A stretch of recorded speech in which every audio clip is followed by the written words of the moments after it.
Valendo! Começou mais um episódio de 60 minutos em 2D. Comigo, um dos Ds, Douglas, e o outro D, Davi, a outra metade do meu D. Pô, muito romântico hoje, hein, Davi? Muito boa tarde, galera. Boa noite ou bom dia. Sejam bem-vindos a mais um episódio do 60 Minutos em 2D. Estamos muito felizes em tê-lo e tê-la conosco. Sejam bem-vindos. Pô, Davi, mas espera aí, já cortando a parte, conta pra gente, eu tô sabendo que tu tá criando um novo podcast, tá ligado? Fazer concorrência da treta, né, Davi? Não vai ser concorrência. Estamos com um podcast novo, inclusive o Douglas vai ser o meu próximo convidado do podcast. A gente já tá. Não, no próximo. Já pede música no Fantástico, né? Vai ser a quarta vez que você participa do podcast comigo e conta sobre a sua experiência com exercício físico. Mas sim, agora temos o podcast da Draco House e o 60 Minutos em 2D foi uma das coisas que me encorajou bastante a fazer. Já era um projeto que eu tinha, mas até então não fazia muito sentido, né? Porque como que eu ia fazer um podcast sobre exercício físico? E aí é isso. Quem quiser saber como que é o podcast vai ter que assistir lá. Tem já o primeiro episódio. O primeiro episódio é só comigo mesmo. Então, quem quiser já tem lá no, no YouTube e em breve no Spotify. É o podcast Draco House ou DracoCast. Ah, Beleza? maravilha, maravilha. Pessoal, hoje com uma convidada muito especial que já está tirando foto e postando Uhum. aí. Antes que eu Pode... esqueça, vou tirar uma fotinho da gente aqui. Isso aí. Hum. Patrícia Vilar, tem o currículo dela aqui, tem a ficha corrida dela aqui. Eu abri aqui também. Olha o perigo, olha o Libriana, perigo. não, fica tranquila, já começa com Libriana quase, eu não vou dizer a quantidade de primaveras, que é uma falta de respeito. Paulistana, residente de Joinville, desde quando, eu não vou dizer também, para não entregar o jogo. Graduada em publicidade com atuação em redação criativa e produção, especialização em magistério superior, mestrado em antropologia pela UFR, professor universitário há 10 anos na Faculdade de Luz e professor e convidado. Entregou já. Não, mas é que ela é prodígia, ela terminou o mestrado. Começou. Pela idade dela aqui, vai, se ela vai. dá aula. Se ela dá aula há 10 anos, ela começou a dar aula com 16 anos. Isso. É o Sheldon Cooper da nossa geração. Isso aí. Vai. Artesã Artemisa Acessórios, taróloga no perfil Lui Tarô. E, cara, eu não tenho nem roupa para um currículo desse também.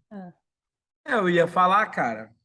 Porque, assim, pelo currículo, ela tem 96 anos. Mas 40, né? Pelo tanto de curso que ela fez, né? Pós-graduada, 96 anos de idade. Benjamin Button de Joinville, tranquilo. Aham. Patrícia, que honra, prazer enorme. Foi muito legal, porque eu até estava fazendo um exercício reflexivo sobre o nosso podcast. E, cara, ele começou com a gente falando das nossas esposas, depois da gente, e depois veio os melhores amigos, um de cada um, inclusive o Thiago foi o meu melhor amigo convidado. Agora a gente mudou radicalmente, ele trouxe a esposa do melhor amigo. Então, a gente está num looping que acho que a gente não vai sair nunca. Mas, Patrícia, que honra enorme tê-la conosco. A gente já te apresentou, é claro, mas faça você o seu pitch. Fala para nós e para o mundo, quem você é. Primeiro quero agradecer vocês, então, por estar aqui. É uma honra para mim também. E não sei se posso entregar a idade, mas é quase 39, né? Eu pareço mais jovem do que eu sou. E eu acho que isso é vantagem de dormir no formal e dos cremes, né? A Ju sabe, mas talvez a minha maior característica seja pesquisar um pouco de tudo, estudar um pouco de tudo e querer fazer um pouco de tudo ao mesmo tempo. Então eu acabo me envolvendo em muitas atividades, né? E por isso esse currículo tão diverso, na verdade, o que marca o meu currículo é a diversidade, né? De formação de graduação. Eclético, totalmente eclético. A gente estava falando de redação criativa, daqui a pouco tem acessórios, né? Tem mesa e taróloga. E se brincar, o ano que vem tem mais um item aí. Aleatório, totalmente aleatório. Paty, mas tu tá muito firme, e claro, tem o teu perfil pessoal, tem os acessórios, mas dá para ver que teu olho brilha no Louis Tarot, né, Paty? Ultimamente ele tem brilhado no Louis Tarot, demais, assim. Eu, na verdade, o Louis Tarot, ele é recente na minha vida, né? Ele nasceu na pandemia, então ele ainda é fresco para mim, né? E eu ainda tenho descoberto conteúdos através daquela página, além do tarot, porque o tarot, ele é uma base para discutir outros temas, né? Não se trata apenas de tarot, aí é que tá. O tarot, ele puxa outras questões, então é por isso que brilham os meus olhinhos, né? Não, mas é aí que eu queria chegar. Uhum. Explica melhor esse negócio, Tarô. O que que tu faz? Tu traz a pessoa amada em tantos dias, tu vê o futuro, tu na borra de café, tu lê a mão, a sorte, o que tu faz? Pois é, é o que o pessoal procura. Infelizmente, é o que o pessoal procura: amarração amorosa, previsão de futuro, né? Infelizmente é isso, mas para quem conhece o tarô, sabe que o tarô, na verdade, é uma ferramenta de perspectiva, de reflexão, né? Ele não necessariamente resolve problemas ou traz respostas, porque a gente entende que a resposta é um caminho de reflexão. Então, o tarô te traz um caminho para você pensar sobre um tema e através desse envolvimento, desse diálogo, dessa autorreflexão, você talvez, quem sabe, tomara, responda as suas questões, as questões que você coloca para o tarô. Mas assim, não está necessariamente a princípio, como princípio ligado a trabalhos espirituais, nem previsões de futuro, nem atravessamentos no espaço-tempo. Isso Para aí é quem coisa de mercado místico, tá? E para quem não conhece o tarô, queria que você contasse como é que se você falou que a tua página ela começou na pandemia, mas provavelmente o teu interesse começou muito antes disso, né? Através do que começou o teu interesse com o tarô, né? E como você foi se especializando, né? Como é que você foi descobrindo mais a respeito do tarô, o que realmente é, né? Porque ele não é, na verdade, uma. Eu conheço muito pouco a minha tia, desde a minha infância ela jogava tarô. Mas eu era muito pequeno, né? Então eu não conheço a explicação, a história e tal. Eu lembro da minha tia sempre com as cartas, ela vivia com as cartas o tempo todo. E de onde que surgiu o teu interesse, né? Porque ele não é, né, como você mesmo falou, ele não é um negócio para você ver a tua sorte, né? Não é para você verificar o teu futuro, ver a tua sorte, trazer a pessoa amada, espantar cobrador nem nada assim, né? Sim. Você falou que a página ela surgiu na pandemia, mas provavelmente você não É. conheceu, né, e não começou a se interessar pelo tarô na pandemia. Eu já tenho esse tarô há acho que 10 anos. 2012 eu ganhei meu primeiro tarô e eu ganhei sem querer ganhar. Eu, na verdade, sempre fui uma estudiosa da espiritualidade e do mundo esotérico, né? Que envolve muitos saberes e muitas perspectivas. Sempre estudei, sempre gostei, né? E aí um dia um amigo me presenteou com tarô. Mas eu, na verdade, eu não conhecia o tarô. Eu sabia o que era, mas não conhecia de pegar, de analisar, de estudar, de ler, de tirar, de... E aí, bom, quando eu ganhei aquele tarô, eu comecei a estudar. E aí sim foi que eu me apaixonei pelo oráculo. A gente chama de oráculo, né? Inclusive, essa é uma palavra bem interessante para a gente puxar depois. Aí a gente puxa mais. Aí comecei a estudar o tarô, né? Entender os arcanos, porque são 76 cartas, né? E aí, cara, 78, aliás. E estudar carta após carta e entender que existe uma narrativa ali, uma linha de interpretação, existem simbologias, existem eixos temáticos dentro dele que fazem com que ele seja o que ele é no conjunto, né? A questão é essa, é conjunta. A gente se lê sempre em conjunto no tarô. E aí, bom, fiquei aí uns 8 anos, uns 7 anos, tirando para mim e para as amigas, tarô, né? As amigas, né? A gente sabe, né, Douglas? A gente se reúne e leva o tarô. Traz o tarô, Paty, traz o tarô. E aí eu fui tirando, tirando, tirando. Até que chegou a pandemia. Eu acho que todo mundo tem uma história com a pandemia. Na pandemia eu fiz tal coisa, né? Todo mundo fala alguma coisa. Na Eu fiz uma filha, pandemia, aí, ó, tá vendo? Foi um grande feito, foi um grande feito. o maior Mas, da minha vida, o pois maior da minha é, e aí essas histórias de descoberta, de autodescoberta, de projetos feitos e criados e exercidos, eu tirei o tarô do bolso. Mas, na verdade, olha que interessante. Foi o Tiago que me incentivou a isso, porque o Tiago, para quem não sabe, quem está assistindo, é meu marido, né? E E eu ele, mesmo, o Tiago, que já esteve aqui no isso, podcast. é, entrevistado. E aí ele falou, Paty, mas você gosta tanto disso, você manja tanto disso, você atende tantas pessoas, por que que você não se profissionaliza nisso? Ó, o Thiago falando. Falei, cara, mas aí, ó, olha só que interessante, eu tive que passar por cima de não vou dizer preconceito, tá? É de uma insegurança minha em relação à associação desse tema com a minha imagem. A gente fala minha imagem como se a gente fosse uma pessoa, né? Mas você sabe, eu sou uma acadêmica, né? Sou professora universitária e as pessoas às vezes não conseguem associar numa mesma pessoa perspectivas de vida tão diferentes. Uma pessoa ligada à ciência está aí tirando tarô para as pessoas vendo o futuro. É o que as pessoas às vezes pensam ou poderiam pensar. Mas um dia eu tive que vencer isso. Eu falei, não, quer saber? Eu vou sair do armário com esse negócio, vou assumir o que eu sou, o que eu gosto. Já que eu ajudo um pouco algumas pessoas, por que não colocar isso para fora e ajudar ainda mais?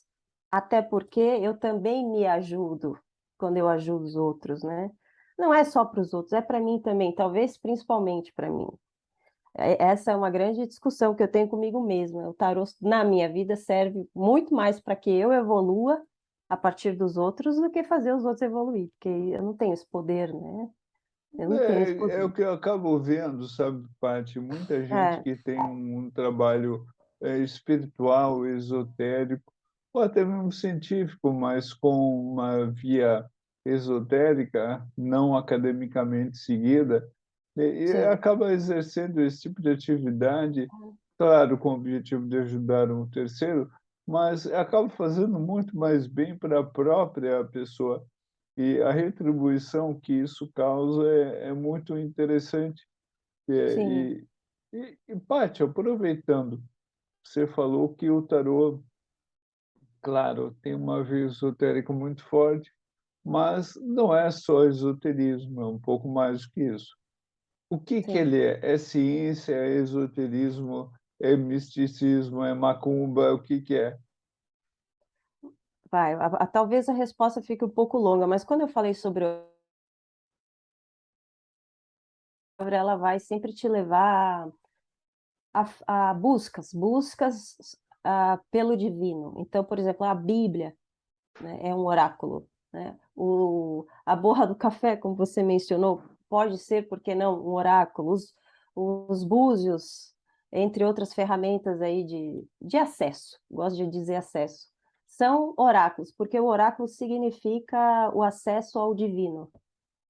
Que divino é esse? Aí depende do que tu acredita, né? Se o divino está dentro de você, se está fora de você, se mora num templo, se mora num animal, se mora... E esse divino, ele pode ser acessado através dos oráculos, é o que se acredita. E é o que muitas pessoas acreditam, porque elas buscam oráculos para se conectar com seus divinos. Enfim, tarô é considerado um oráculo.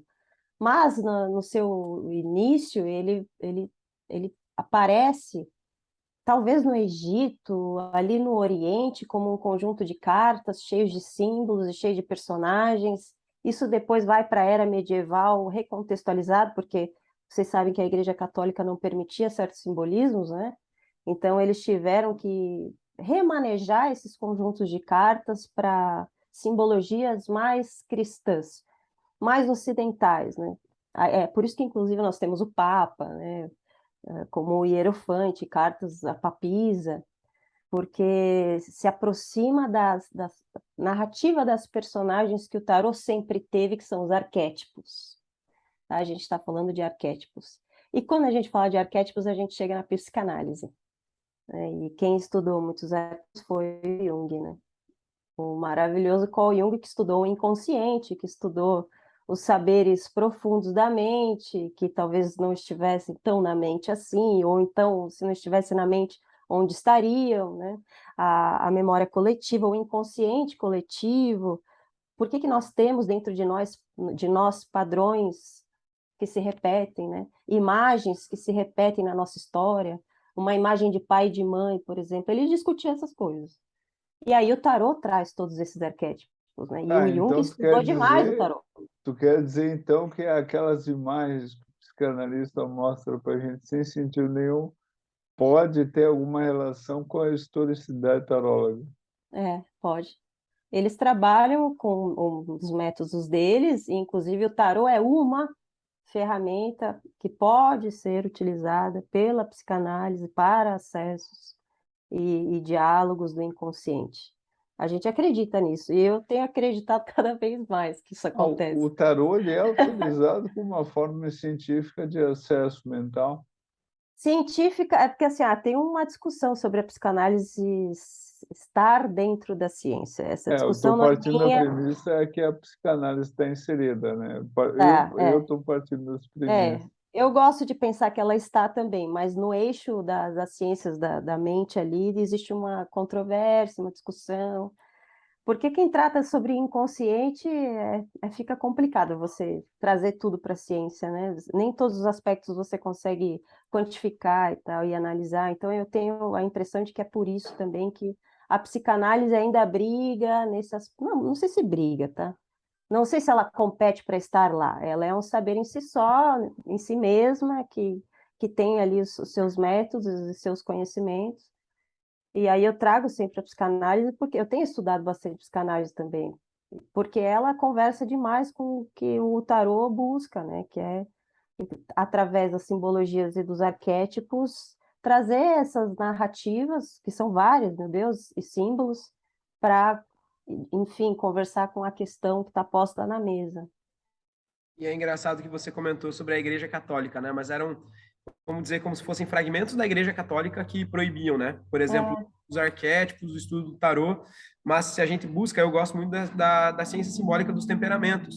aham, E aí uma das perguntas que eu ia te fazer, mas você acabou respondendo antes, é como que a comunidade científica, né? Porque quando a gente é acadêmico, a comunidade científica ela tem muitas críticas em relação a nós, né? Pô, o Davi fala que baseia toda a prática dele em ciência, mas ele acredita em astrologia. E a astrologia é uma ciência simbólica, né? A astrologia é uma ciência simbólica. Os temperamentos, eles são uma ciência simbólica. O tarô é uma ciência simbólica, né? E tudo o que a gente não consegue explicar através da ciência, né? Talvez seja justamente porque ele utiliza esses símbolos, né? A psicanálise, por exemplo, os psicólogos que não são psicanalistas, né? Que seguem outras linhas de atendimento, por exemplo, eles criticam muito o estudo dos temperamentos, né? Até teve um dia que uma moça, uma ex-aluna minha, né, ela não deixou de treinar por causa disso, aconteceu dela parar de treinar, mas eu fiz uma sequência de stories a respeito dos temperamentos. E aí, para puxar o gancho para minha prática, né, que é a educação física, eu relacionei alguns exercícios, né, a pessoas de determinado temperamento, quais eram os tipos, né? Então, por exemplo, o sanguíneo.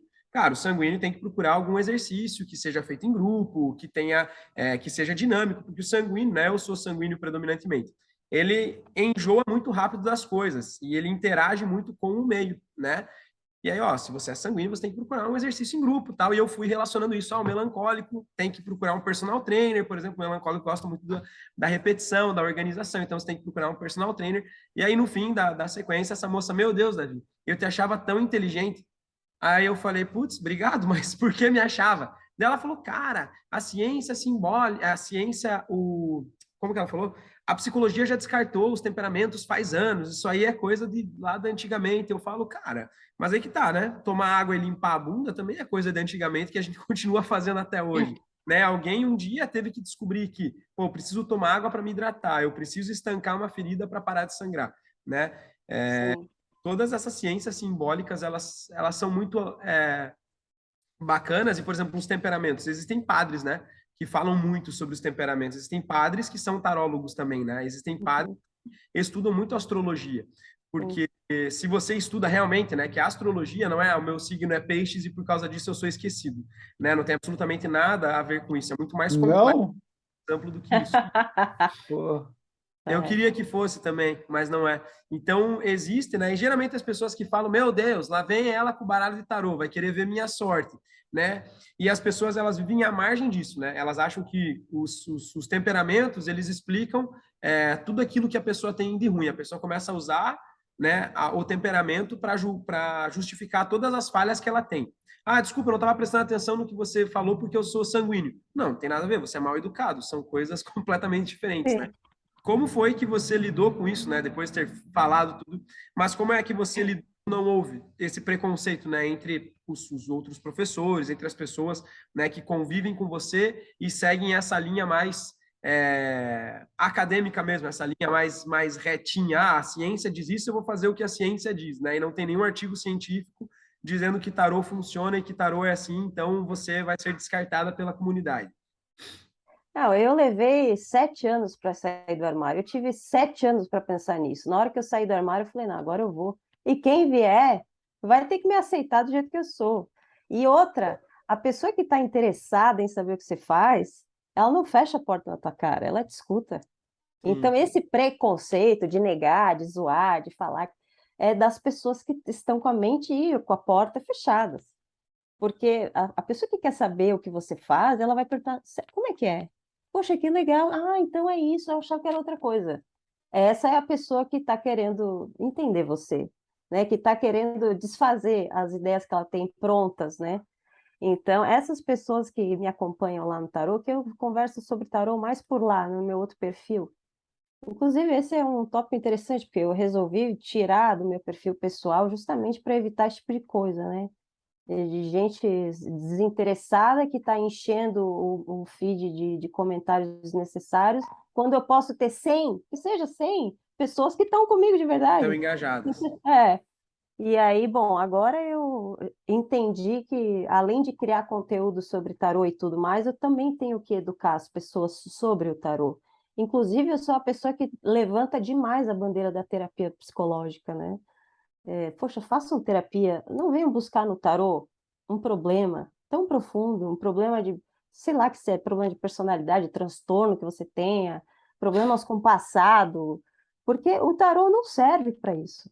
O tarô serve para você, num momento contextualizado, num tema específico, te fazer pensar de determinada forma, né? Isso pode te ajudar ou não, mas as pessoas ainda têm essa ideia de que o tarô vai trazer grandes respostas. O que que eu tenho que fazer?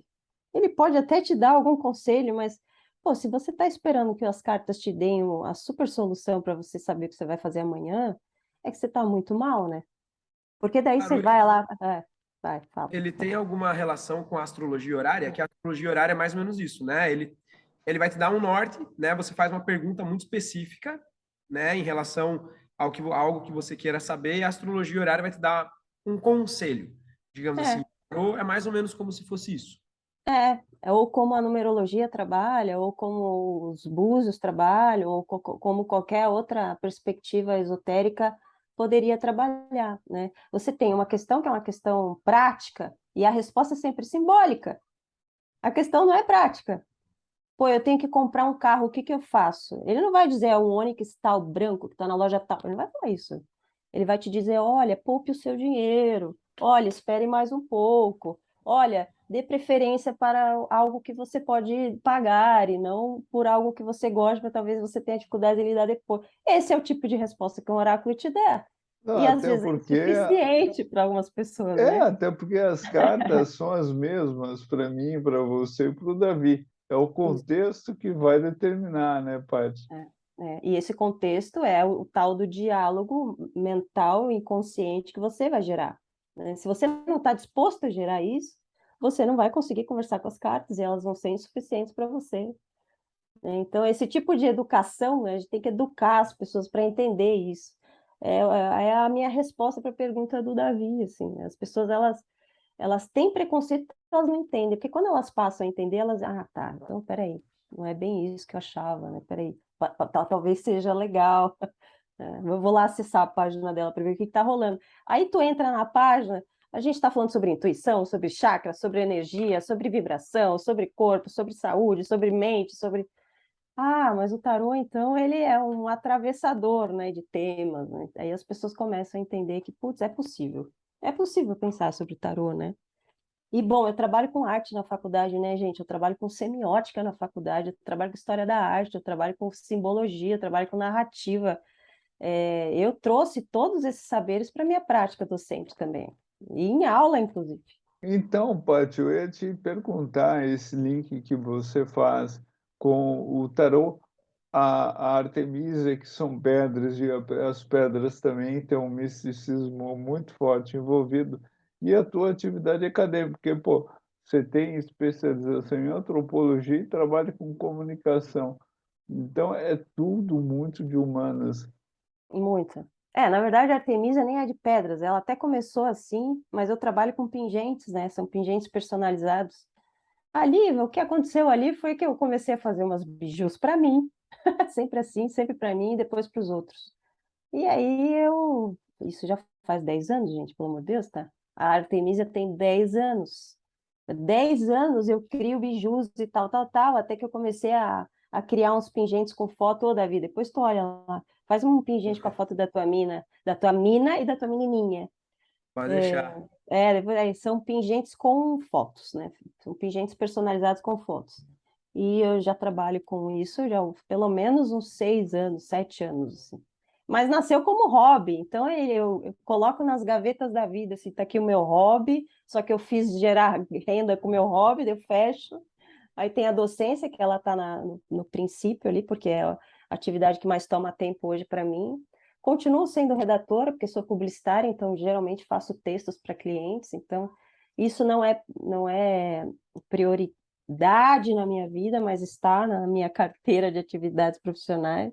E o tarô hoje tem tomado bastante tempo também. Mas o tarô não está numa gaveta muito distante da docência, né, como você falou, porque é claro, o meu interesse pelo tarô também veio por conta dos meus interesses docentes e acadêmicos, de pesquisa, inclusive. Então, não é à toa que me interessei por tarô por conta do que ele é, da história que ele tem, do que ele representa. As coisas estão juntas mesmo. A Artemisa, ela está um pouco separada dali porque os trabalhos manuais sempre me encantaram. Então, eu tenho isso ali na minha gaveta. Mas não é uma gaveta que está na frente de todas as outras, assim. Mas você falou que a Artemisia é a de artesanato. Ela tem já 10 anos. Faz 10 anos que você faz artesanato. Faz. Teve essa ligação com essas coisas que as pedras, né, e a força que as pedras têm, né, assim como a cromoterapia, a aromaterapia, também são coisas muito simbólicas, né? Você que você sempre teve essa ligação assim com o inexplicável ou é uma coisa recente? Porque é muito difícil uma pessoa do nada, né, aceitar algo como o tarô, por exemplo, uma astrologia, né? Eu, por exemplo, sempre gostei. Eu sempre gostei muito desse tipo de tema, sempre me interessei muito.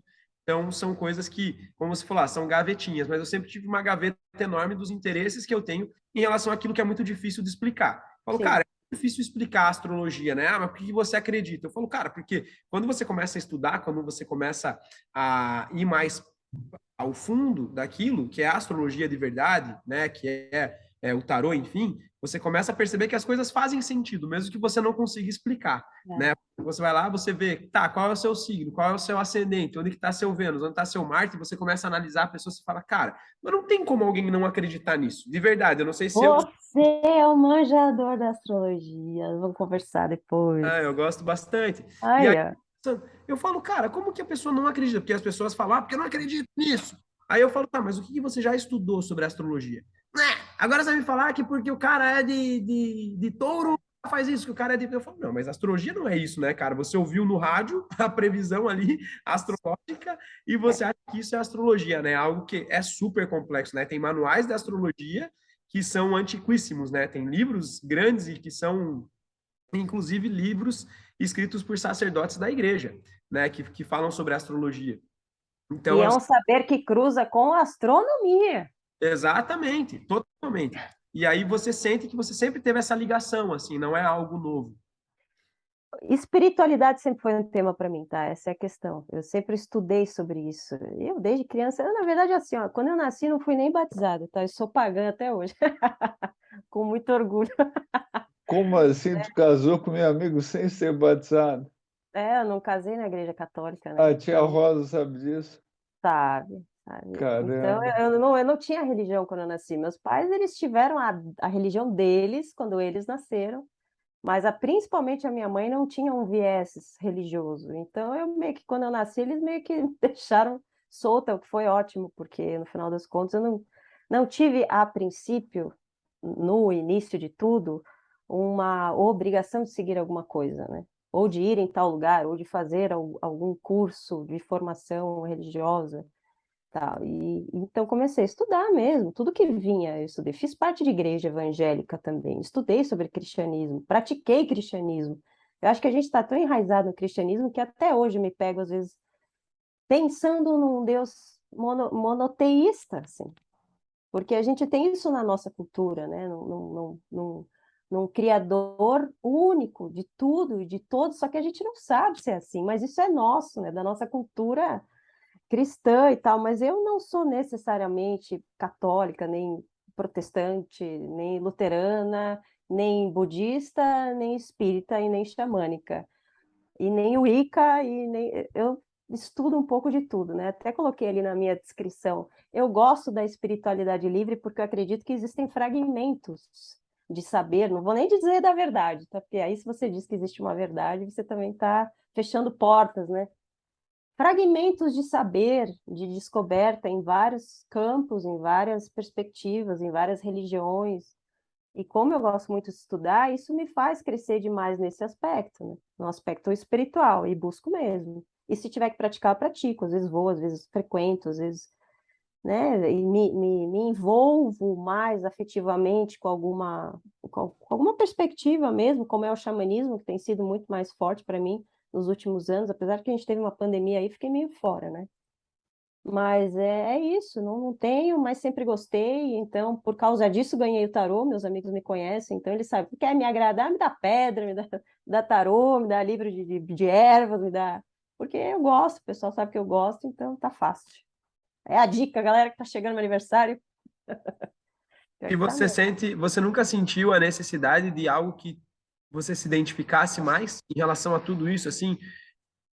Você nunca sentiu assim como se fosse, né? Eu vou falar porque a perspectiva que a gente conhece é a nossa, né? Eu Sim, sempre tive essa ligação também, e eu sempre tive esse pensamento muito livre, né? E chegou um momento, principalmente após o nascimento da Meli, né, que é a nossa filha, eu precisava de algo que eu me identificasse, né? Eu falei para eles, eu falei, tá, ok, a gente acredita em Deus, né? Nós temos, né, as nossas práticas ali, mas você não sente falta de ter algo, né, para dizer, não, essa é a minha religião, essa é a doutrina que eu sigo, essa é a fé que eu vou acreditar, né? Eu fui batizado, né, de acordo com as leis islâmicas, né, logo que eu nasci, porque meu avô é libanês.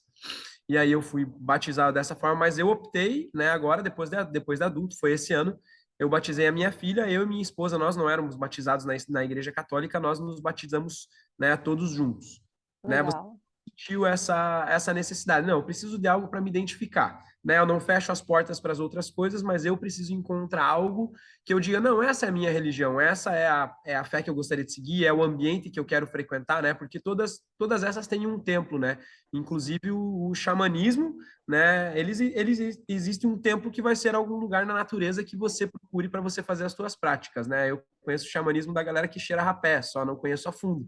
Mas, inclusive, o xamanismo tem, né, o seu templo. Você nunca sentiu essa necessidade, essa urgência, assim, em procurar algo? Não, eu preciso de algo em que eu diga, não, hoje eu vou para o templo, hoje é o dia de eu ir para a igreja, hoje é o dia de eu ir para o culto, enfim. Senti até o dia que eu entendi que a minha mediunidade era a fonte de abrigo, né? Eu posso ser que um dia eu me desenvolva em alguma casa, em algum templo, em algum centro de alguma coisa, mas eu fiquei numa agonia gigantesca durante muito tempo, porque não era nem uma coisa, não era nem outra coisa, e eu rezava o Pai Nosso, aí daqui a pouco eu estava com o chocalho do xamanismo no altar, e eram as pedras, e era aquele colar do, como é que é, japamala e não sei o quê. E eu pensei, caramba, meu, que mistura é essa na minha vida? Eu acho que eu tenho que não é nem me fixar, porque quando você se fixa, talvez você se prenda, mas eu preciso ser acolhida e me identificar com alguma perspectiva. Só que eu andei, andei, andei, participei, participei, participei, e esses lugares são feitos de pessoas, né? E de regras. E quando você se estabelece dessa forma, você cria compromissos. E eu não consegui ter compromissos institucionais com nenhum lugar. Então eu pensei assim, bom, eu tenho dentro de mim uma facilidade de conexão que pode me levar para onde eu preciso, sem que necessariamente eu tenha que passar por um pastor, ou por um xamã, ou por um pai de santo, ou por um... Está errado? Talvez esteja. Eu acho que eu posso estar errado, mas até hoje não consegui dizer o que eu sou, E estou mais calma, estou mais contente, porque o que eu preciso tá aqui, ao redor de mim, está dentro de mim, e eu sei como buscar. Agora, é aquela coisa, eu não faço isso em casa. Não é assim, né? Eu tenho quase 40, então até os meus 30 eu vivi na agonia. Depois eu comecei a amadurecer um pouco mais, aí eu vi que não, peraí, talvez comigo seja assim, mas se as pessoas querem saber sobre espiritualidade e praticar, porque saber sobre espiritualidade é uma coisa, né? Agora, para praticar, é interessante que você procure pessoas que tenham mais experiência, vá em centros, escute, estude, leia livros, porque tem algumas práticas que, de forma autodidata, assim, elas podem ser perigosas, né? Então, é sempre bom buscar mesmo lugares. Mas não, hoje eu não estou mais nessa agonia, hoje eu estou mais tranquilo. Eu acho que isso para 98, 99% das pessoas é muito perigoso, né? Você É, acreditar que uma fé autodidata, eu tinha algo muito parecido, né? Eu nunca tinha me identificado com uma religião, assim como você. O meu pai foi espírita durante a vida inteira, meu pai teve livraria espírita, minha mãe batizada na igreja católica, mas também frequentou vários centros e tal. E eu senti, né, que tinha então uma experiência que eu consigo compreender, né? Eu, na verdade, eu tive justamente o contrário, né? Assim como eu precisava de alguma coisa que me dissesse, que me desse algum norte, né? Que me desse algum rumo, assim. E eu consegui, eu encontrei na Igreja Católica, mas depois de muita pesquisa, assim, né? Eu estudei muito, né? E aí eu tive que compreender que as proibições são muito menores, né? E muito menos severas do que tudo que você pode fazer seguindo alguma religião autodidata, né? Quando as pessoas falam, ah, não, mas eu faço bem porque eu sou do bem. Ok, isso é o mínimo que você tem que fazer, né? Você precisa ter algumas coisas, e isso para tudo, né? Agora, expandindo o pensamento, não só dentro da religião, né? Você vê que muitas vezes as pessoas evitam aquilo que ela vai encontrar numa religião, mas ela tem que fazer exatamente isso no trabalho dela, né? Então, é, não, então olha só, não é por causa da regra em si, é porque você não é, recebendo nada para ir para a igreja, né? Então é. esse pensamento autodidata ele é perigoso para muitas pessoas, né? Para tudo, né? Você vê que, por exemplo, acho que falou do tarô, acho que falou da astrologia e esse pensamento raso que muitas vezes as pessoas têm a respeito de tudo, né? A respeito da Igreja Católica, a respeito da Igreja Protestante. Se você vê tudo na superfície, nada faz sentido, né? Tudo que você só analisa a superfície, seja o tarô, seja o xamanismo, seja o espiritismo, né? Você falou que tem que a tua mediunidade, né? Ela é desenvolvida. Não sei se você desenvolveu isso propositalmente ou se você sentiu que tinha essa sensibilidade, né? E eu percebi que você foi falando que a maioria das coisas que você praticava eram muito mais relacionadas a religiões e doutrinas espiritualistas, né? Que tem a doutrina espírita e tem todas as doutrinas espiritualistas, né? Então, todas essas, elas têm uma ligação com algo que eu acredito, né? Como eu fui criado em uma família basicamente espírita, né? Só que é uma coisa que me dá um pouco de pavor, né? Acreditar que eu tô aqui agora, que eu tô gravando e que eu não tô sozinho. Isso não me atrai nem um pouco, né? O meu pai, por exemplo, ele fez alguns treinamentos, né, para desenvolver mediunidade e infelizmente para ele nunca conseguiu desenvolver, né? E tem essa questão da sensibilidade, né? Isso foi uma coisa que você sentiu ou foi uma coisa que você tentou desenvolver? Tentei nada, cara. Eu fui testando, eu fui para os lugares. Fui para os lugares. As mães de santo, olha o que elas falavam para mim? Elas falavam, minha filha, senta aqui. Ou o Exu cuspia a cachaça no meu pé e falava. Aham. Sabe o que eles falavam para mim? Quando é que tu vai começar a trabalhar com oráculo que você está perdendo tempo na tua vida? Era isso que eu escutava quando eu ia em terreiro. E eu era novinha. Novinha não, mas assim, pô, 20 e poucos anos, né? E, pô, mediunidade, até o Livro dos Espíritos sempre diz isso, né? Ele tem isso no seu conteúdo. A gente é mediúnico, se a gente quiser, né? A gente tem essa capacidade. Basta você querer, porque nem todo mundo, né, tem vontade, como você disse. Se você não tem vontade, tá tudo bem, é o teu desejo, é a tua vontade, tá tudo certo. Mas se você tem, se você gosta, se você quer testar, se você quer desenvolver, você pode desenvolver. Mas eu não desenvolvi no centro, tá? Aliás, eu não posso dizer que eu tenho a mediunidade desenvolvida, que eu trabalho com isso. Eu não trabalho com mediunidade. A mediunidade não serve para trabalhar, pelo menos no meu contexto, porque eu não trabalho num templo. Eu faço a minha prática particular aqui na minha casa para mim. O tarô não necessariamente, não a princípio está envolvido na minha questão mediúnica. Eu não estou incorporada nem canalizada necessariamente para trabalhar com o tarô, porque eu trabalho com o meu cérebro, com a minha sensibilidade, com o meu saber, com a minha afetividade, com a minha entrega, com a minha, sabe, e com o meu carisma, não necessariamente com a minha mediunidade, como se eu estivesse ali acompanhada de espíritos para falar o que eu tenho que falar. Não, não é isso, assim, eu dissocio um pouco. A mediunidade está na minha vida porque eu procuro espiritualidade, tenho uma certa sensibilidade, como muitos de nós temos, inclusive muitos de nós temos, às vezes a gente não aceita aquele frio que a gente sente, Sim. né? Aquela sensação estranha que a gente sente. Isso é muito simples. A gente fala de mediunidade como se a gente estivesse falando de, Isso é outra coisa que as pessoas confundem, né? Quando você fala que é mediunidade, né? Galera, quando eu falo mediunidade, né, eu tô levando em consideração que a Paty entende que ela não tá vendo o espírito, que ela não tá necessariamente ouvindo ou falando com espíritos, né? Muitas vezes o que a gente chama de sexto sentido, o que a gente chama de insight, né, pode ser uma expressão mediúnica, né, que a gente está passando, né? Você, provavelmente todas as pessoas, né, falo aqui com o Douglas, falo com a Patrícia, mas provavelmente todas as pessoas que nos ouvem e nos assistem já sentiram. Eu olhei para aquela pessoa e alguma coisa não bateu. Você sente quando o santo não bate? Ah, minha energia não bateu.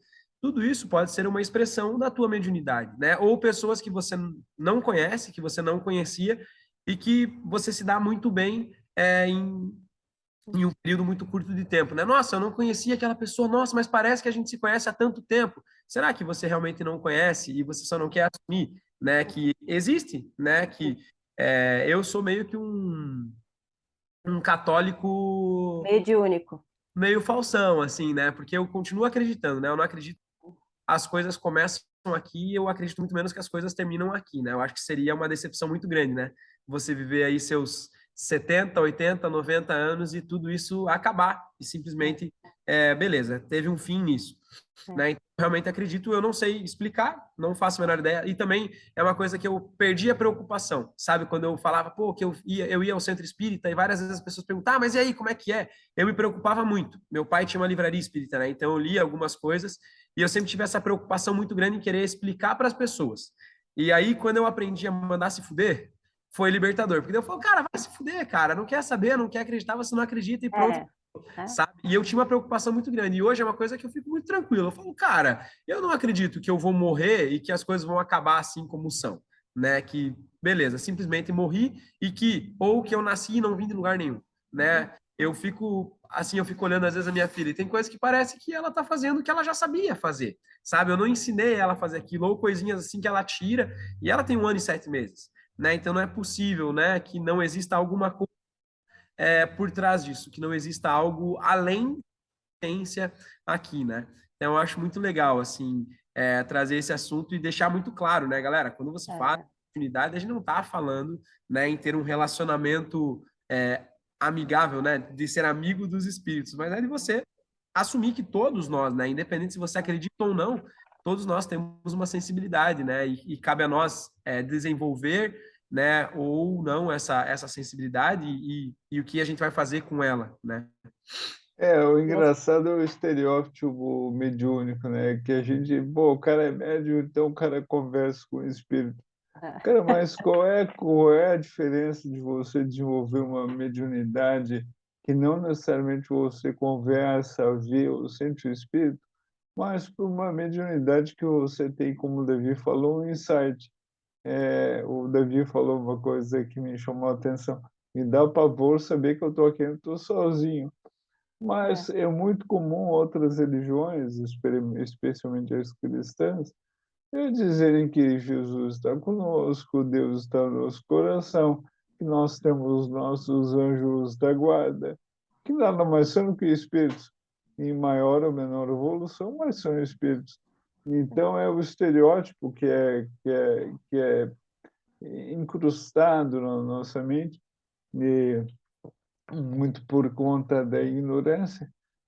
Então, a primeira reação, como a parte falou do tarô, é a negação. A pessoa nega no primeiro momento, isso aí é psicologia, né? Então, primeiro você nega e depois você vai administrando até ter alguma aceitação. E eu tinha certeza que a nossa conversa ia descambar para esse papo espírita, porque eu sabia dessa veia da Paty e também do Davi, mas não sabia que seria tão rápido e tão profundo. Mas tá muito legal. Eu também, né, tenho estudado muito o espiritismo e religiões espiritualistas, então, e eu tenho visto uma identidade de pensamento muito comum entre todas as religiões. Um exemplo é que eu dei agora, do anjo da guarda, do Jesus Cristo, que está sempre entre nós. Bom, mas tu tem medo de espírito, mas tu quer estar perto de Jesus, cara? Como assim? Como é que tu resolve esse dilema, né? E é um negócio muito interessante, só que existe ainda muito preconceito religioso, especialmente aqui no Brasil, né? Mas não só no Brasil, as de matrizes africanas, indígenas, né? A Paty falou do terreiro de Umbanda, como o umbandismo é alvo de preconceito, até mesmo por algumas vezes o espiritismo. Então, até entre as próprias religiões espiritualistas há algum grau de discriminação, né? O que acaba sendo lamentável. Mas, Paty, a pergunta que eu tenho para ti, tu tem formação em antropologia, não sei se tu pode responder se isso realmente é antropológico. Essa sina da humanidade de tentar atribuir ou negar tudo ao divino, da onde vem isso? Você tinha que vir com uma pergunta bem existencial, né? Mole, Fácil né? de responder. Não, a antropologia não responde isso, né? Não, eu não sei se a antropologia responde, mas a gente tem algumas dicas, né? A gente estava falando da ciência agora. A ciência não responde tudo para nós, né? A gente já veio aqui, a gente nasceu no escuro. A gente tem o que a gente tem é o que a gente pode ver. Tudo aquilo que a gente não vê com os nossos olhos é passível de contextualizar, de contestar, de criticar, de desconstruir. Então, a gente nasce com uma base e tudo aquilo que a gente não sabe, a gente vai buscar, e a ciência não responde. A ciência não responde por que que você é assim, de onde você veio, para onde você vai. O que que acontece quando você dorme? O que é sonho? Por que que você vê o teu corpo deitado quando você está dormindo? O que que é? Por que que você tem informações quando você está sonhando?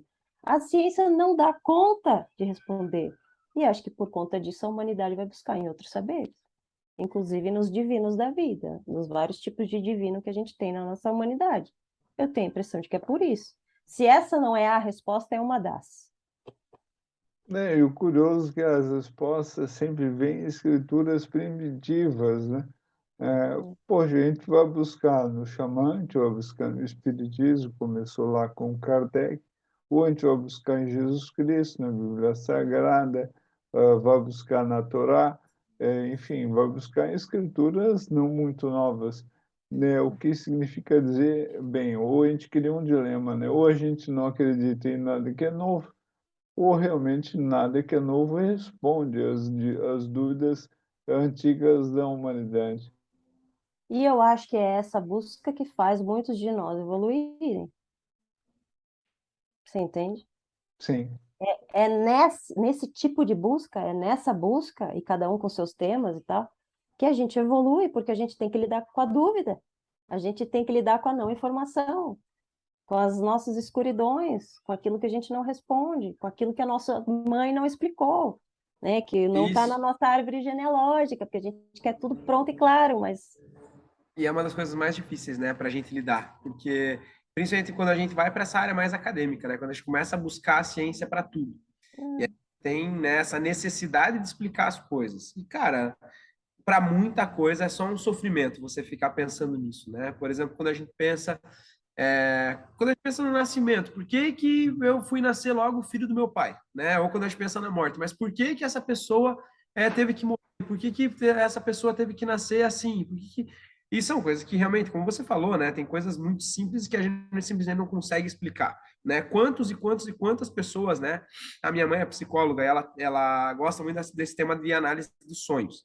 E ela gosta de perguntar, e quando eu fiz terapia também, eu procurei que seguia uma linha junguiana, e ela perguntava, e eu não lembro. É muito difícil eu lembrar dos meus sonhos, sabe?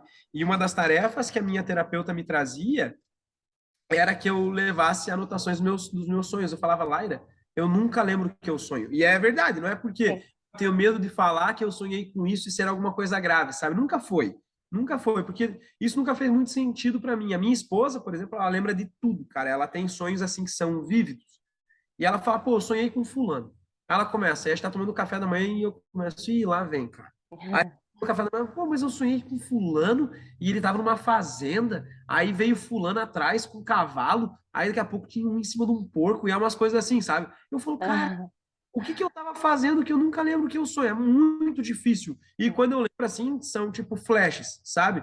Cara, sonhei com o Douglas, tá? Mas você sonhou, Douglas, sonhei que você passou. E isso, aí acabou, sabe? Eu nunca lembro assim dos sonhos. E é uma coisa que preocupa? Cara, não me preocupa, né? Em si, mas já pensou se eu começo, tá, mas por que eu não sonho? Será que na verdade eu morro e volto, né? Será que eu vou para algum outro lugar e volto, né? E o que será que é o sonho? Será que as pessoas que estão sonhando, elas estão vivendo em outro mundo enquanto eu não estou vivendo nesse mundo, né? E são coisas que no final das contas é uma preocupação que vai me matar, porque eu nunca vou conseguir explicar, né? Exatamente por quê? Porque você pode chegar para mim e falar, Davi, você, na verdade, você sonha, você não lembra do teu sonho por causa disso, disso, disso. Fala, cara, mas não tem nada a ver. Aí você até me explicou o porquê, mas se eu não estou disposto, né, como você falou, se eu não estou disposto a abrir a porta para essa tua explicação, não vai fazer sentido nenhum. E eu acho que isso é uma das coisas que façam que as pessoas, né, acabem não conseguindo, ou não consigam se encontrar, ou tenham essa preocupação de, tipo, beleza, eu não vou no centro espírita porque eles não me explicam nada. Eu não vou na igreja católica, tá, mas o papel, né, de uma igreja não é te explicar algumas coisas, é dar algumas diretrizes de vida, né? Você vai receber ali algumas coisas que são coisas básicas, né? Eu, por exemplo, tenho para mim, né, que a religião é um guia para tua vida para você não ser um cagalhão, né? Mas eu consigo fazer isso sem a igreja. Cara, show de bola, né? Se você não sente, eu não sou também um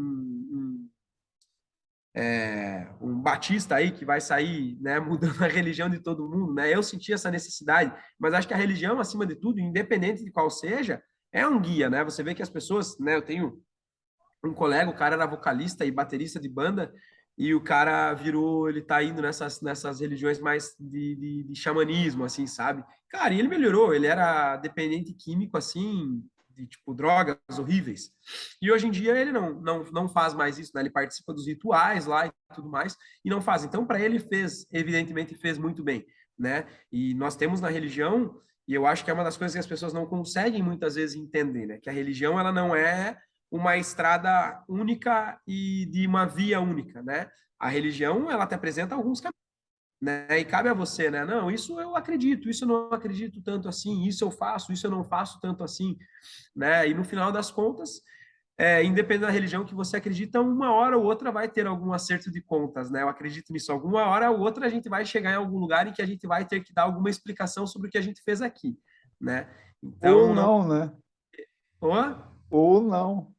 Eu ia falar isso agora, e não cabe a nós também determinar, né, se isso vai acontecer ou não e quando vai acontecer ou não, porque você não vive, né? Quando você fica se preocupando muito com isso, você acaba não vivendo, né? Tem tantas coisas que fazem com que a gente seja quem a gente é, né? Quem é o Douglas, se não a quantidade de erros e de acertos que ele foi cometendo ao longo da vida toda, né? E será que se o Douglas tivesse preso, e eu falo, cara, sem medo assim, né? Mas você é batizado na igreja católica. Eu sou batizado, mas eu não tenho uma coleira, né? E muitas vezes as pessoas vivem com uma coleira. Aí eu falo, tá, mas você não faz isso porque você é realmente muito bom?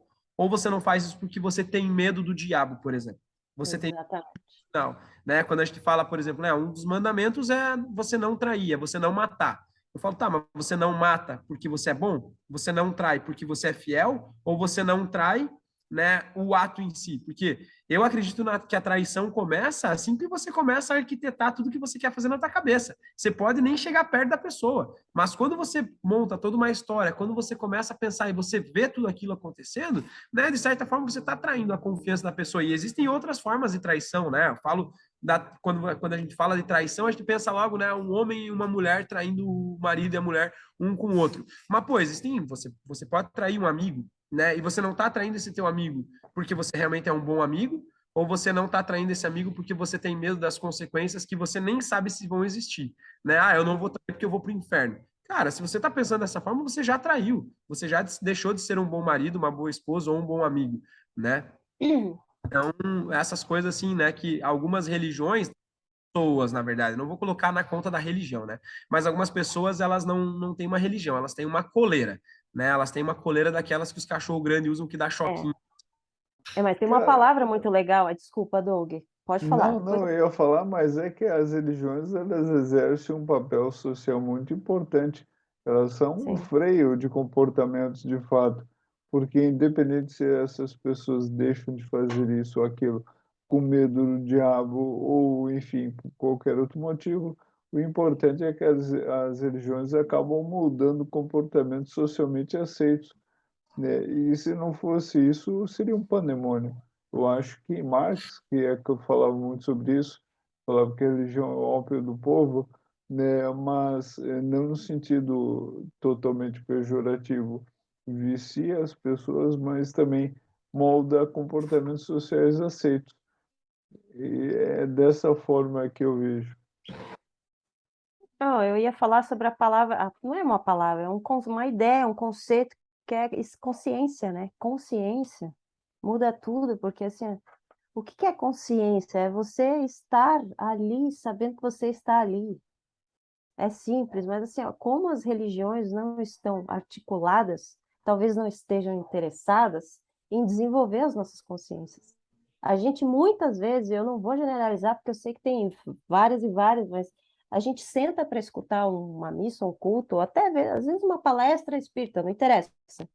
Você pensa sobre um tema, mas você não necessariamente está desenvolvendo a sua consciência.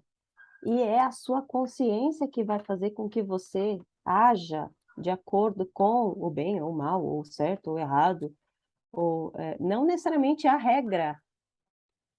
Então, quando você diz a gente pode ser julgado, vai chegar um acerto de contas. Talvez esse acerto de contas seja todo dia no teu travesseiro antes de tu dormir. Exatamente. E Esse é o você pior acerto de desenvolve a sua contas que existe, consciência. né? Esse é o pior acerto de contas que existe, né? Mas É, você diz que a religião ela traz essa questão do não desenvolvimento da consciência. Mas estava falando sobre astrologia, estava falando sobre é, o tarô, estava falando sobre ciências simbólicas. E existem muitas ciências simbólicas que elas são estudadas pela Igreja Católica. sim. Será que as religiões, não exclusivamente, né, a Igreja Católica, mas será que são as religiões que trazem essa impossibilidade do desenvolvimento da consciência ou são as pessoas que colocam isso, né, colocam essas travas? Que um dos motivos pelo qual o meu pai deixou de frequentar o centro espírita foi justamente por causa das pessoas. Ele falou, Sim, cara, foi o que eu eu não falei. Exatamente. ele falava assim, cara, tudo o que acontece, a galera tenta dar um jeito de colocar como se fosse mediunidade, como se fosse acontecendo aquilo, porque está acontecendo entre dois mundos, e muitas vezes Exatamente. acaba colocando a conta da religião, né? Ah, você é assim por causa da tua religião. Não, cara, às vezes a pessoa é assim, né? E o Douglas usou uma palavra que é muito legal, que é o controle social, né? Quando a gente fez uma live e a gente falou sobre política. E eu tenho uma ideia que muitas pessoas provavelmente não concordem, né? Que é uma coisa. A minha mãe, por exemplo, acha que é crueldade, mas eu acredito que não são todas as pessoas que deveriam votar, né? E isso fere o que é democracia. Mas eu acredito realmente que existem pessoas que não têm condições de votar em um presidente, que as pessoas não têm condições de escolher um síndico do próprio prédio, né? Porque essas pessoas elas estão trocando o voto delas por uma dentadura. Será que essa pessoa realmente ela tem capacidade? E aí você vai falar de religião, né? Será que a pessoa tem capacidade para entender a profundidade de tudo aquilo que, por exemplo, o meu primo, ele é pastor na igreja adventista e ele tem um mestrado nas escrituras antigas. E no mestrado ele teve que aprender a origem das palavras. E uma das conversas que a gente teve, ele falou, Davi, é que assim, cara, o que acontece? A Bíblia, ela é traduzida, e quando a Bíblia foi escrita, não existia a riqueza de palavras que existe hoje. Então, existiam muitas palavras que eram para a mesma coisa. Então, tem lá uma palavra que, às vezes, na Bíblia está traduzido como saudade, está traduzido como dor, está traduzido como aflição. E era a mesma palavra que eles usavam para tudo. E aí, aí quem traduz precisava contextualizar, porque eles não tinham esse controle de saber, putz, Douglas, estou com saudade de você. Aí falava, eu tô com dor, mas dor do quê? Dor do Douglas. Não, como assim dor do Douglas? Né? Porque eles não tinham a palavra saudade. Ou, eu tô me sentindo aflito. Por quê? Eu tô tendo, parece, uma crise de pânico. E tudo era a mesma palavra, né? Então a gente tem que levar em consideração que muitas vezes a gente está lendo uma coisa que foi escrito lá atrás e que eles não tinham a riqueza de palavras que a gente tem hoje. E será que todas as pessoas elas estão dispostas, né, a entender isso ou que elas têm realmente capacidade para compreender a profundidade de tudo isso? Por exemplo, de uma escritura espírita, né, um livro espírita, né? Tem alguns livros que falam sobre como é a vida espiritual de um suicida, né? E cara, eu li uma vez sobre isso. E, cara, eu coloquei na minha cabeça que eu nunca ia me suicidar, porque, cara, é terrível, né? Vocês provavelmente já devem ter visto algo sobre isso. E são coisas, será que as pessoas elas estão dispostas a procurar tudo isso dessa forma, né? Eu diria até, será que as pessoas estão dispostas a expandir a consciência? Porque assim, ó, ninguém vai expandir tua consciência. Não. Como é que tu expande uma consciência se não é se olhando, se observando, comparando, pensando nos seus próprios atos, pensando sobre o que você fala, sobre o que você fez, como a ligação com o seu próprio corpo? Por que que eu estou tão nervosa agora? Tá tremendo agora. Não tem nada de ruim perto de mim. Por que que eu estou em pânico? Por que que eu estou ansiosa? O que que é o estresse? E como isso afeta a minha vida? Como que o erro do outro afeta a minha vida? E como me relaciono com isso? Isso é expandir consciência. Não é nem tomando ayahuasca, hein, gente? Tomar ayahuasca ajuda, tá? Aquelas bem, né?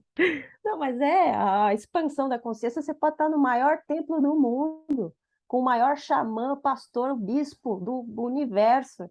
Se você não estiver disposto a desconstruir a si mesmo e se silenciar, porque a mediunidade vem do autossilenciamento. Quem não consegue se silenciar não se torna médium ou exerce mediunidade e nem evolui a mediunidade, porque as pessoas estão tão barulhentas para fora e para dentro, para fora e para dentro, que elas não conseguem sequer fazer uma prece, elas não conseguem sequer fazer uma meditação, um mantra, qualquer coisa que dure 3 minutos, porque elas estão ansiosas demais. E a ansiedade que eu digo, às vezes é agitação corporal, às vezes é transtorno mental, às vezes é químico, às vezes é espiritual, às vezes é mental, às vezes é até hábito.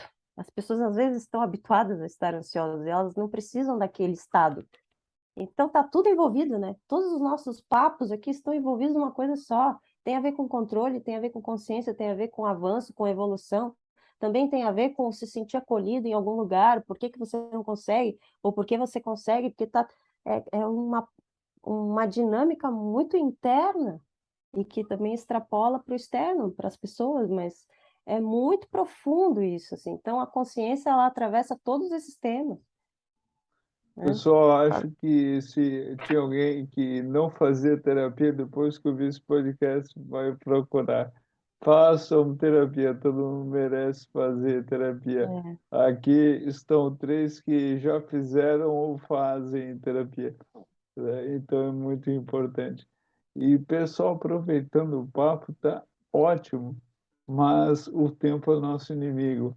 Então, infelizmente, vamos nos encaminhando para os finais e parte nos finais nós temos uma tradição inaugurada no segundo capítulo, que o Davi ele formula um pensamento e esse pensamento ele é comentado para encerrar com Uhum. chave de ouro.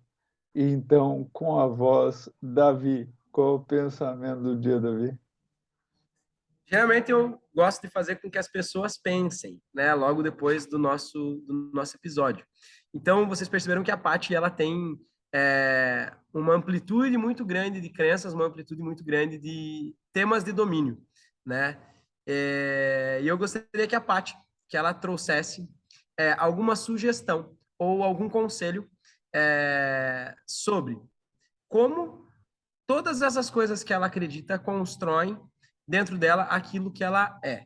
Talvez não dê tempo de responder, é um grande desafio, mas eu gostaria que ela dissesse o quanto que as pessoas enriquecem, e eu digo que enriquecem para dentro, né, não para fora, quando elas têm não assuntos de domínio, porque é muito difícil você dominar um assunto, né? Quem dirá você dominar vários assuntos. Mas quando ela tem vários assuntos de interesse, em que ela vai expandindo toda essa consciência dela. E eu gostaria que ela desse uma sugestão para as pessoas que gostariam de buscar, né, mais a respeito dessa expansão de consciência. 1 minuto, Patrícia. Bom, ainda bem que eu já estava falando sobre isso antes, né? Então eu vou fazer um breve resumo do que eu já falei. Eu acho que a consciência é algo que a gente desenvolve olhando para si, não necessariamente para o outro, mas é para si em relação ao outro e em relação ao mundo. Ter um espelho bem crítico em casa é bem importante. Além disso, conhecimento sobre várias perspectivas, sensibilidade para si e para o outro, desconstrução de conceitos e de certezas que a gente tem, que a gente não, a gente se apega, né? A gente não quer largar as certezas que a gente tem. Expandir a consciência é abrir gavetas. Abrir gavetas requer coragem e requer ousadia e requer busca e esforço e uso de tempo. Não vou nem dizer gasto de tempo, e uso de tempo. Então, quando você quer abrir gavetas, o que você tem? Um armário enorme na tua frente. Você tem que se esticar, você tem que se agachar. Tem umas que estão mais emperradas, tem umas que são fáceis de abrir, tem umas que estão lotadas de coisas, tem gaveta que está vazia. Extrapola essas gavetas, veja o que tem ali, teste, experimente, não tenha medo de abrir esse armário, de abrir essas gavetas. É isso que é expansão de consciência. Uma boa metáfora, né? Eu trabalho com Baita Sensacional. metáfora. adoro uma metáfora. É isso. Pessoal, então com essa encerramos esse capítulo fantástico, agradecendo demais Patrícia, Davi pela parceria e até a próxima. Davi e Pati, fiquem com Deus ou com qualquer espírito que vocês imaginem próximo a Fiquem com esse. quem vocês se sentem bem, É galera. isso aí. Obrigada, gente, pelo convite, adorei. Valeu. Valeu!